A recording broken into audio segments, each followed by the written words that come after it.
Welcome to video number 25 for Fablehaven. We have 2 to go, just this one and the next one. Chapter 18. By the time Kendra reached the barn, a pre-dawn gray dominated the eastern horizon. Her journey from the pond had been uneventful. Not a drop had spilled from the silver bowl. She went around to the little door Seth had kicked open and ducked inside. The Titanic cow stood munching hay from the loft. Every time Kendra saw Viola, she marveled anew at her enormity. The cow's udder was bloated nearly as badly as the first time they had milked her. Kendra had the tears, now she needed milk and blood. Since the Fairy Queen had been communicating mentally, Kendra trusted her first impressions. The milk would have to be Viola's, and the blood, her own? The cow's? Probably both to be safe. Maybe both were required, but first the milk. Kendra set the silver bowl in a protected corner and retrieved one of the ladders. She intended to steal only a few squirts. There was no time for a proper milking. Kendra had never tried to collect Viola's milk. She and Seth had simply been relieving pressure for the cow and letting it spill all over the floor. There were plenty of barrels, but trying to dump a barrel into a little silver bowl seemed tricky. And considering that she would be sliding down a teat to get milk out, it seemed like it would be hard to avoid falling on the barrel herself. She located a large pie tin, the kind Dale used to leave milk around the yard. Perfect. Small enough to dodge, but big enough to catch all the milk she would need. She positioned the tin under the teat, trying to estimate where the milk would squirt. Kendra climbed the ladder and jumped, embracing the fleshy teat. Milk gushed to the floor. Only a little splashed into the tin.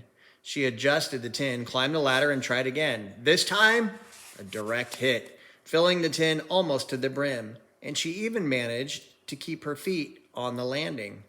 Kendra brought the tin over to the silver bowl. She poured milk into the bowl.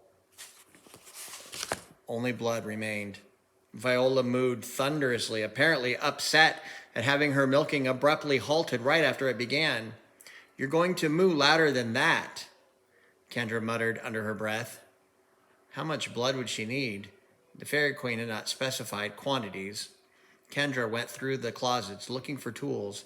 She ended up with a weed digger and another pie tin. Getting enough blood to pour from a pie tin into the bowl would be disgusting. But she was scared that if she tried to put blood from the source directly into the bowl, she would end up spilling everything. "Viola," Kendra called. "I don't know if you can understand me. I need some of your blood in order to save Fablehaven. This might sting a little, so try to be brave." The cow gave no sign of comprehension. Kendra returned to the teat she'd been milking. It was the one area not protected by fur. So she figured it would be the best place to harvest some blood. She climbed the ladder only a couple of steps. She wanted to stab the teat low so it would drip. If she had found a knife, she would have tried to make a cut. The only thing sharp about the weed digger were the points at the end, so she'd have to go with a puncture wound. Up close, as she contemplated stabbing it, the pink teat looked alien. She needed to stab hard. On an animal this big, the skin would be pretty thick. She told herself it would just feel like a thorn to the enormous cow. But would she want somebody jabbing a thorn into her? The cow would probably be upset. Kendra raised the weed digger, holding the pie tin in her other hand. "I'm sorry, Viola," she yelled, plunging the weed digger into the spongy flesh. The tool sank almost to the handle, and Viola made a terrified bellow. The heavy teat swung into Kendra, slamming her off the ladder. She kept hold of the weed digger, wrenching it free of the wound as she fell. The ladder clattered to the floor beside her. Viola sidestepped and tossed her head, bellowing again. The barn shook, and Kendra heard timbers splitting. The roof shuddered, the walls swayed and cracked. Kendra covered her head. Gigantic hooves thumped against the floor, and Viola let out a long, plaintive moo. Then the cow settled down.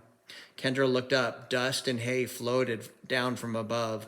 Blood trickled down the teat, already dripping from the tip. Since Viola had calmed down and the blood was flowing freely, Kendra cast aside the pie tin and retrieved the silver bowl. Standing under the teat, she started catching drops of blood. She had toured a cave with her family once, and the sight reminded her of water dripping from a stalactite. Soon the mixture in the bowl turned from white to pink. The flow of blood stopped.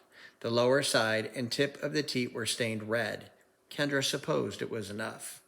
She went and sat by the little door, now for her blood.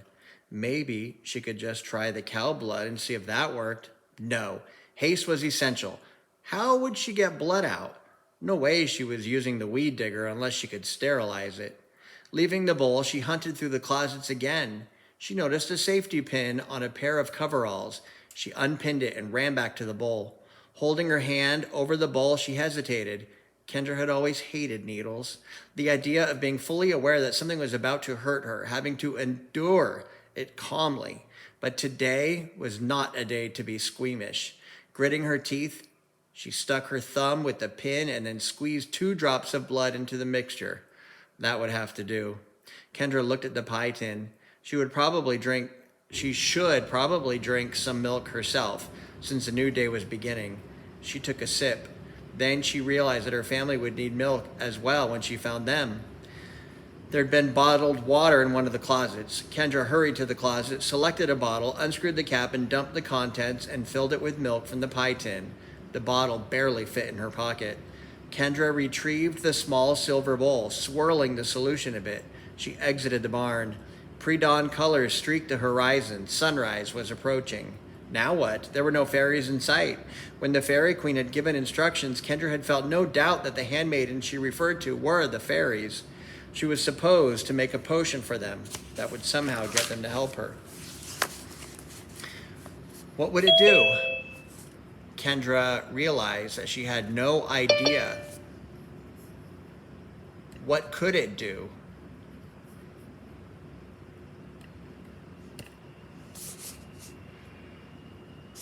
Win their affection?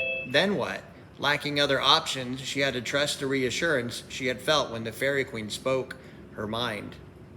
to her mind. First, she needed to find fairies. She wandered from the garden. There was one clad in orange and black with matching butterfly wings. "Hey, fairy, I have something for you," she cried. The fairy darted over to her, looked at the bowl, started chirping in a squeaky voice, and zoomed away. Kendra roamed until she found another fairy and ended up with an identical reaction. The fairy acted excited and then flew away. Soon, multiple fairies were flying up to Kendra, peeking in the bowl and then soaring off. They were apparently spreading the news. Kendra ended up beside the metal statue of Dale. She set the bowl on the ground and backed away, in case her proximity might discourage the fairies. The morning grew brighter. Before long, dozens of fairies hovered around the bowl. They were no longer showing up only to zip away. A crowd was forming. Occasionally, one would fly right up to the bowl and peer inside. One even laid a tiny hand on the rim, but none took a drink. Most stayed several feet away. The crowd swelled to more than 100. Still, they would not drink.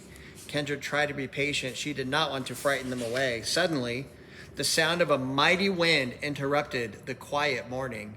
Kendra felt no breeze, but she could hear a shrieking gale in the distance. As the sound of the wind tapered off, a ferocious roar echoed across the yard. The fairies scattered. It could mean only one thing. "Wait, please, you have to drink this. Your queen had me make it for you." The fairies darted around in confusion. "Hurry, time is running out." Whether it was her words or simply that they were no longer startled, the fairies gathered around the bowl again. "Try it," Kendra said. "Have a taste." None of the fairies took her up on her offer. Kendra dipped a finger into the bowl and sampled the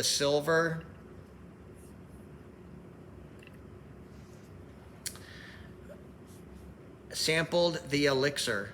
She tried not to make a disgusted face. It tasted salty and nasty. Delicious. A fairy with raven black hair and bumblebee wings approached the bowl. Mimicking Kendra, she dipped a finger and tasted it. In a whirling shower of sparks, the fairy grew to nearly 6 feet tall. Kendra smelled the fertile aroma that had accompanied the fairy queen. The enlarged fairy blinked in astonishment, then glided high in the air. The other fairies mobbed the bowl. A blizzard of sparks flashed across the yard as the fairies transformed into much larger versions of themselves. Kendra backed away, shielding her eyes from the dazzling pyrotechnics. In moments, she was surrounded by a glorious host of human-sized fairies, some standing on the ground, most hovering. The fairies were uniformly tall and beautiful, with the lithe musculature of professional ballerinas. They wore vivid, exotic apparel. They still had magnificent wings. They still emitted light, although the gentle twinkle had become a brilliant blaze. The biggest change was in their eyes. Merry mischief had been replaced by something stern and smoldering. A fairy with lustrous silver wings and short blue hair alighted in front of Kendra. "You have summoned us to war," she announced in a heavy accent. "What is your bidding?" Kendra swallowed. 100 human-sized fairies took up much more space than 100 tiny ones. They used to be so cute. Now they were quite imposing. She would not want to be the enemy of these proud seraphim. "Can you restore Dale?" Kendra asked. A pair of fairies crouched over Dale, placed their hands on him, and then helped him to his feet. He regarded Kendra with befuddled wonder, patting himself as if surprised he was intact. "What's going on?" he asked. "Where's Stan?" "The fairies healed you," Kendra said. "Grandpa and the others are still in trouble, but I think these fairies will help us." Kendra returned to the stunning silver fairy. "Mariel the witch is trying to release a demon named Bahamut." "The demon is free," the fairy said. "You have but to command." Kendra pressed her lips together. "We have to lock him up again, the witch too, and we have to rescue my grandpa and Grandma Sorensen and my brother Seth and Lena." The blue-haired fairy nodded and issued instructions in a musical language. Some of the fairies began rummaging in nearby plants. They pulled out weapons. A yellow fairy produced a crystal sword from the soil of a flower bed. A violet fairy transformed a thorn from a rose bush into a spear. The silver fairy with blue hair changed a snail shell into a beautiful shield. I think I just read that twice, did I? No? All right. The petal of a pansy became a blazing axe in her other hand. "This is your will," the silver fairy confirmed. "Yes," Kendra said firmly. All together, the fairies took flight. Kendra turned to watch them go. Then a hand grabbed her left arm and another seized her right, and she was soaring between two fairies, a slender albino with black eyes and a blue furry fairy. Kendra recognized the blue one as the downy fountain sprite she had seen in Grandpa's office. The sudden acceleration took her breath away. They cruised low to the ground, skimming over bushes, dodging tree trunks, and swishing past branches, flying near the rear.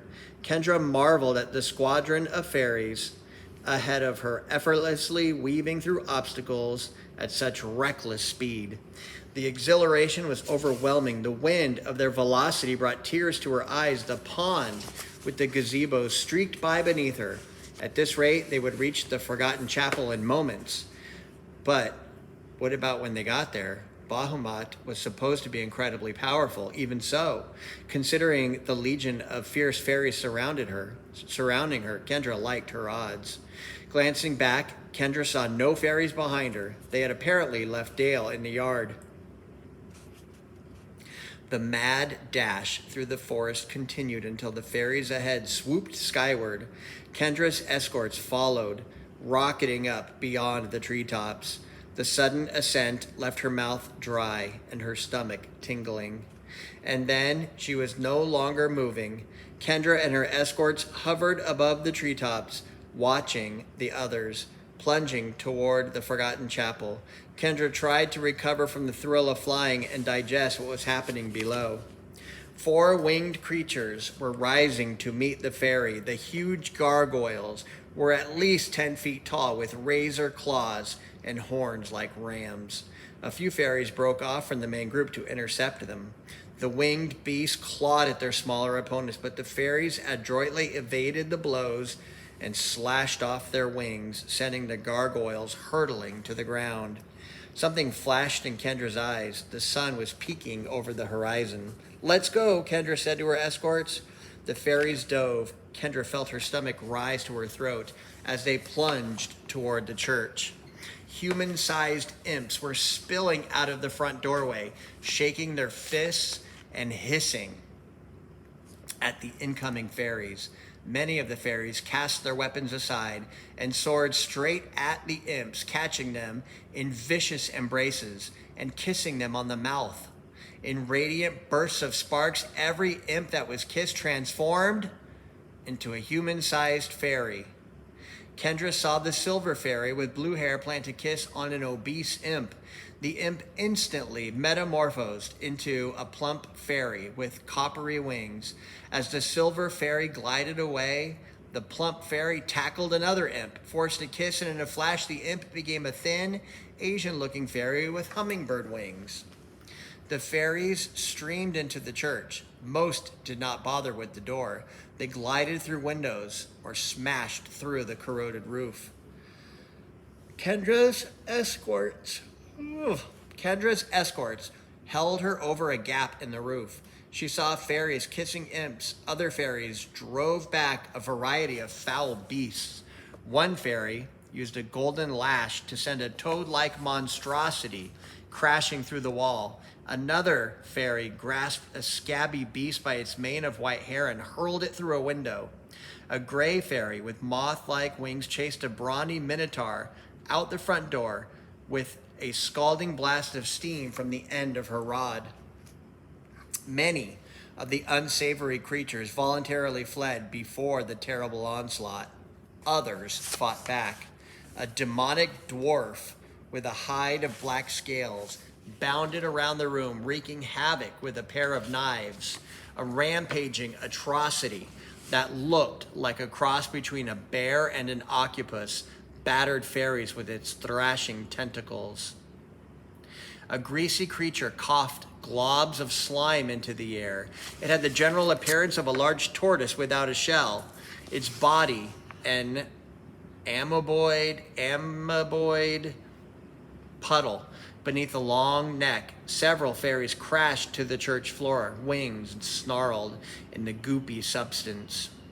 The undaunted fairies counterattacked. The bottom half of the dwarf was turned to stone. Tentacles severed. The octobear retreated. A torrent of water flushed away the greasy creature. Some fairies attended their fallen comrades, healing injuries and washing away slime. As the room cleared, fairies charged through the door to the basement. "Take me to the basement," Kendra said. Her escorts immediately responded, nearly giving Kendra whiplash as they plummeted into the church and glided to the basement door. The fairies had to tuck in their wings to descend the stairs, so Kendra ran down beside the furry fairy and the albino.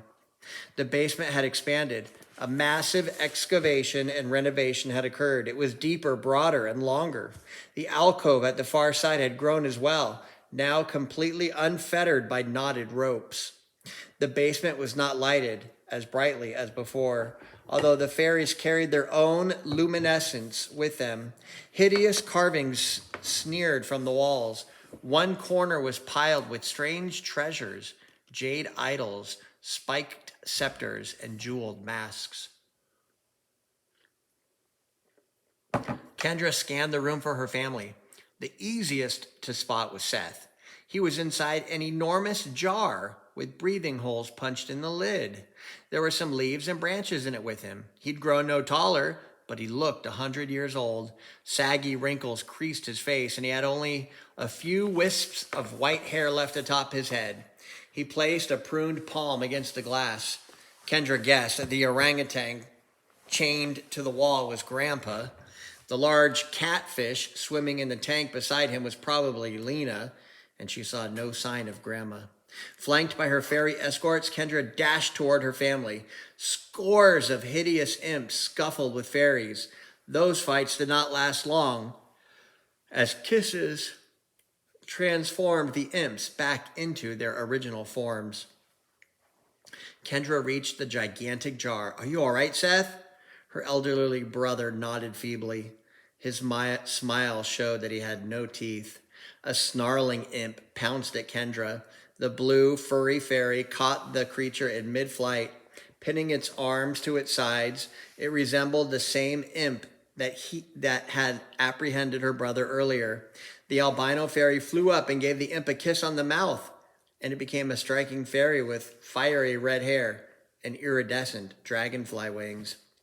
Seth began tapping on the glass. He was pointing excitedly at the fairy.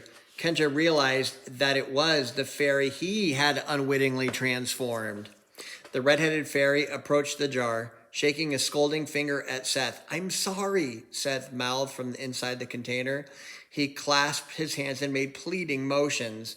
The fairy regarded him through narrowed eyes. Then she snapped her finger, and the jar shattered. She leaned forward and kissed Seth on the forehead. His wrinkles smoothed and his hair filled in until he properly looked like himself again. Kendra put the bottle of milk from her grandma from her pocket and handed it to Seth. "Save some for Grandma and Grandpa." But I can see an ear-splitting roar shook the room. A creature who could only have been Bahamut emerged from the alcove. The loathsome demon stood 3 times as tall as a man and had the head of a dragon crowned by 3 horns. The demon walked upright, possessing 3 arms, 3 legs, and 3 tails. Only oily black scales bristled with barbed spikes covered its grotesque body. Malevolent eyes gleamed with wicked intelligence. To one side of Bahamut floated the spectral woman Kendra had seen outside her window on Midsummer Eve. Her ebony wrappings flowed naturally as if she were underwater. The unearthly apparition made Kendra think of a negative photograph. At the other side of Bahamut stood Muriel, now clad in a gown as black as midnight. She leered at the fairies and glanced confidently at the towering demon. No imps remained in the room. A crowd of shining fairies faced these final opponents. Bahamut crouched. Inky darkness gathered around him. The demon sprang forward with a roar like 1,000 cannons firing together. A black wall of shadow flowed from Bahamut like a wave of tar. The total darkness engulfed the room. Kendra felt like she had been struck blind. Even with her hands over her ears, the prolonged bellowing of the demon was practically deafening. There seemed to be no substance to the shadow Bahamut had emitted. It was just darkness. Where were the fairies? Where was the light? The ground rumbled, and a sound like an avalanche overpowered the demon's roar. Suddenly, daylight flooded the room. Looking up, Kendra beheld a blue sky.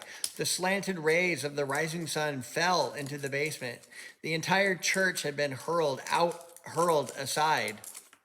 Descending from above and charging from all directions, fairies swarmed Bahamut. The demon slashed a fairy with one of its tails, raked another with an impossibly quick swipe of its claws. Jaws snapping, the creature swallowed a yellow fairy whole. Many fairies were failing. Without the majority attack, other fairies had laid hands on the injured, curing most of them rapidly. Muriel stood in a theatrical pose, chanting spidery words. A pair of fairies near her turned to glass, and it shattered. She extended a contorted hand, and another fairy turned to ash and disintegrated in a gray cloud. Long streamers of ebony fabric flowed from the spectral woman, entangling nearby fairies. The ensnared fairies began to lose their luster and wither. The silver fairy appeared, slicing through the fabric with her axe of fire. Other fairies joined her, using gleaming swords to sever the black material. The fairies swirling around Bahamut now held ropes. They looked like the ropes that had crisscrossed the front of the alcove, except now they appeared to be woven out of gold. Bahamut kept roaring and swinging and biting, but the hopes were beginning to tangle him up. Knots were forming in them. The draconic creature was slowing down, his great jaws clamped shut, tearing off the gauzy wing of a fairy with markings like a ladybug. The spectral woman turned and drifted away from ethereal wrappings no longer quite flowing. The fairies ignored her departure. A pair of fairies had taken hold of Muriel, and they flung her at Bahamut. Soon she was bound to the demon flaxen cords. She screeched as her body shriveled with age, and her gown turned to rags. 3 fairies alighted atop the demon's head. They each grabbed a horn and tore it out. The demons walked. Dozens of fairies seized the ropes, binding the demon, and hurled Bahamut back into the alcove. Busily, the fairies began threading knotted ropes back and forth. Kendra turned. The blue, furry fairy gestured toward the orangutan, and the shackle binding it to the wall fell apart. Another gesture, and a burst of light changed the orangutan into Grandpa Sorensen. The albino fairy pulled the convulsing catfish from the aquarium and changed her back into Lena. "Where's my grandma?" Kendra yelled. The red-haired fairy who had freed Seth approached the aquarium. She lifted out a small putrid slug that had been clinging to the side above the water and changed it back into Grandma. Grandma Sorensen massaged her temples. "And I thought my mind was muddy as a chicken," she muttered. Grandpa hurried over and embraced her. "Do we need milk?" Kendra asked, holding out the bottle to her brother. He shook his head. "We have not yet slept, and so the veil has not yet come over us." A group of fairies gathered near the alcove, extending their arms palm downward. Soil, clay, and stone began flowing together and piling up until Hugo was reborn. The golem stretched and let out a groan to rival the soars of the banished demon. These fairies busily healed one another, mending wings and enclosing wounds. One circle of fairies spread their arms, and fragments of glass skittered together, took the form of a pair of fairies, and came to life. Several fairies joined hands and started humming. Particles of ash